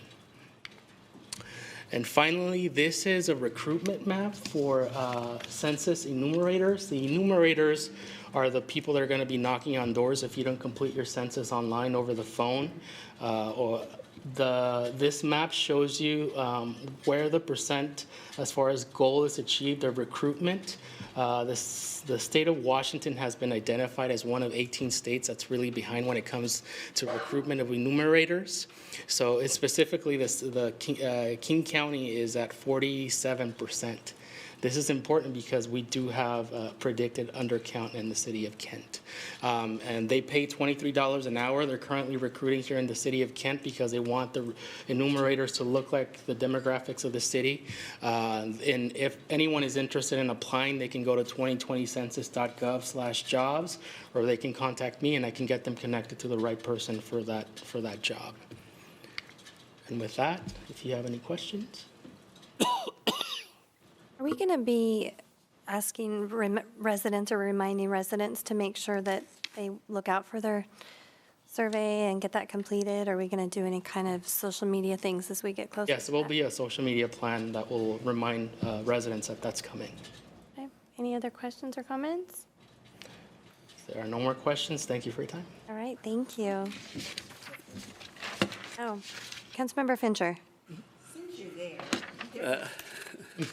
Different topic. Would you please remind people about the February 13th event? Yeah, so February 13th, we're going to have our second event when it comes to the Equity and Inclusion Speaker Series. We're going to have Vishvajit Singh, also known as Sikh Captain America, presenting. That's going to happen again on Thursday, February 13th from 7 to 8 p.m. in Kent Memorial Park Building. The presenter, Sikh Captain America, is also going to be providing a presentation for city staff on the 14th. So for those who can't make the public event, there's an event for city staff as well. Thank you. Mm-hmm. Thank you. Moving on, next we have payment of bills, which everybody should have received all of that. So if there's no questions, we'll move on to Chris Hills. You're up, Chris. Chris, we're ready. Yep. Nope. We're moving that on. You want to pay him? Okay. Obviously, I'm not very anxious about it. So let's see. Okay. Good afternoon, council members. I'm going to be talking today about the 1/1 renewal of 3 of our insurance programs. I'll be talking with you again in July, approximately July, about the programs which renew on July 1. So we sort of split them out over the course of the year. Today we'll be talking about our liability reinsurance program, our excess worker compensation program, and our cyber risk program. So on the liability market, that really has been incredibly problematic over about the last 18 months or so. And there are a number of factors that are at play here. First, we're seeing a lot more claims. This is not the city of Kent. This is internationally, and in particular, some areas of the United States in terms of the frequency of claims and the severity of those claims. And there's a phenomenon that's developed called social inflation. That's an insurance industry sort of devised term for this phenomenon we're seeing where tort reform is being eroded around the country. That's not so prevalent here in the state of Washington, but for instance, other states have caps on tort claims. For instance, in the state of Oregon, it's $600,000 is the maximum tort claim that can be filed. There is no limitation in the state of Washington. But those limitations are being lifted around the country, so that's affecting insurance markets. And then, in addition, there's a lot of sort of negative public sentiment about corporations and about businesses in general. And overall, there's been a desensitization about large jury awards around the country. And that has a little to do with, for instance, we see, well, we could talk about Russell Wilson making $35 million a year and signing a contract for a number of years that gets up into hundreds of millions of dollars. Nothing against Russell Wilson, but the public at large sees these huge salaries that entertainers and athletes make, and it desensitizes overall juries to large jury awards. The chart that you see there demonstrates a 100% increase in the last 5 years in jury awards. We went from an average of the 50 largest in 2014 was $27 million. And then in 2018, we were up to $54 million. That's a 100% increase in these jury awards. Just last week, you may have seen IKEA. There was a jury award against IKEA for a dresser that fell on a small child. That was $47 million. And it's just a jury award. I'm not commenting on that overall, but it's just a sign of this sort of activity that's been going on. And again, the public sector is really seen as a deep pocket. Underwriters generally are trying to shift liability away from sectors where they see a lot of risk, and so they're reducing their capacity in those areas. And this is an example here locally. The city of Seattle, there was an accident that occurred in an intersection in downtown Seattle involving an ambulance. It struck a car that was driven by an intellectual property attorney. Her income annually was in excess of $2 million. She has 3 children. The ambulance spun her around into a traffic control box. She suffered a traumatic brain injury.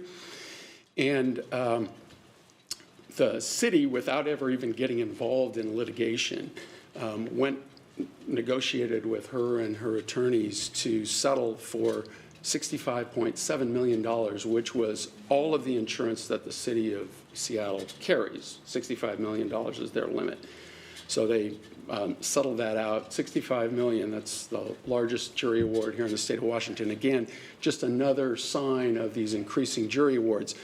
Other cities, so the city of Seattle is looking at a 100% increase in their insurance premium for their next year as a result of this particular incident.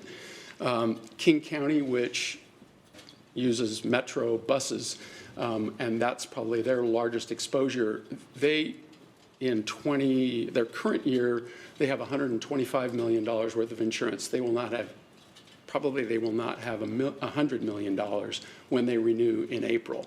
So you're seeing reduction in capacity, again, based on the presumption that there are going to be these large jury awards. We were getting some advice last fall that we were looking at about a 25 to 30% increase in our program. These two charts here represent what our insurance program looks like. And as you can see on the chart on the right, we're looking at a 12.7% increase. So, while not great, I will say that given what I was looking at, what we were looking at, and I was doing a lot of work with Paula Painter to make her aware of what was going on here, we were looking at a sizable increase in 12.7, which costs out to about $77,000 of increase for the 2020 reinsurance program. Just a quick description of what this all means. The yellow bar at the bottom represents our self-insured retention. It's essentially a deductible. That's $500,000. Above that $500,000 is a $5 million policy by Safety National.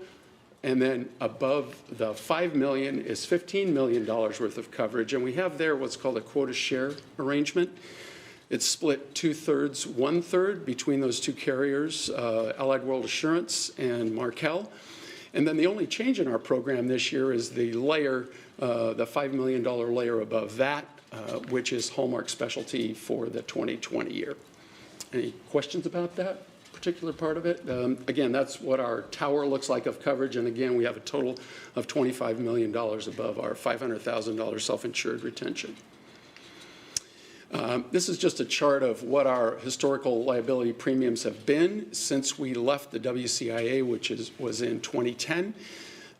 During that time, we have increased our self-insured retention. It was $100,000 when we went away from the WCIA. It's now, since 2018, been $500,000. During that time, the $500,000 we found to really be an appropriate amount for our self-insured retention, so that when we have a truly catastrophic loss, insurance steps in on our behalf, but we really manage more than 99% of the claims within that self-insured retention layer.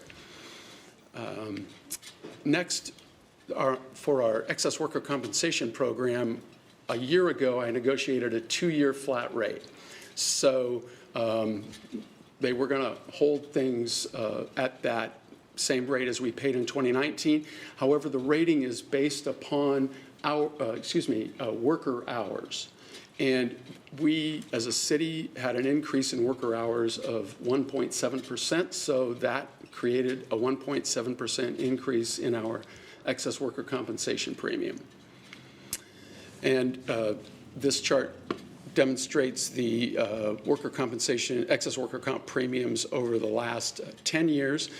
You can see that there has been an increase in our self-insured retention over the last couple years, beginning 2019 and now in 2020. Our self-insured retention is $600,000 on the excess worker compensation program. And then finally, on cyber risk, this is actually a piece of really good news. That market is currently really competitive. We were able to increase our overall liability limit from $3 million to $5 million for only $5,000 of additional premium, which is well within our budget. We have a new insurer, and that's Corvus.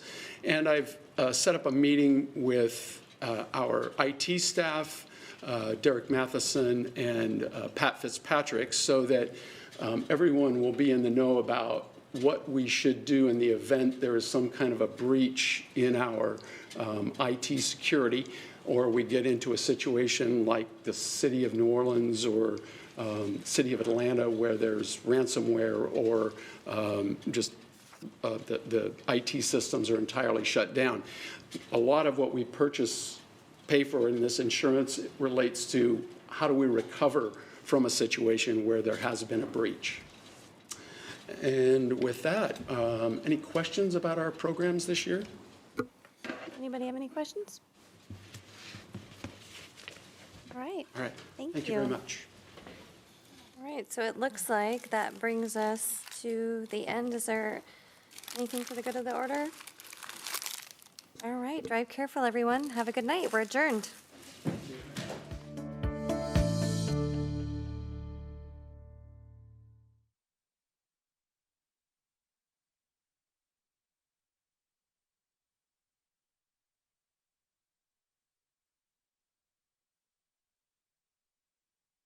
And often pose challenges. Because again, we're all different, we're all unique in some ways, our generations are very different. So yes, absolutely. I mean, there's going to be some conflicts, right, in between working. How can this presentation help you? So our focus today is understanding the dynamics of the multi-generational workforce, also planning how mixed generations can work well together. So I want to give you an overview of how to do that. We also want to touch on exploring the global workforce, what's happening, and I'm sharing about 8 different countries out there that have those generations gap as well. And then last but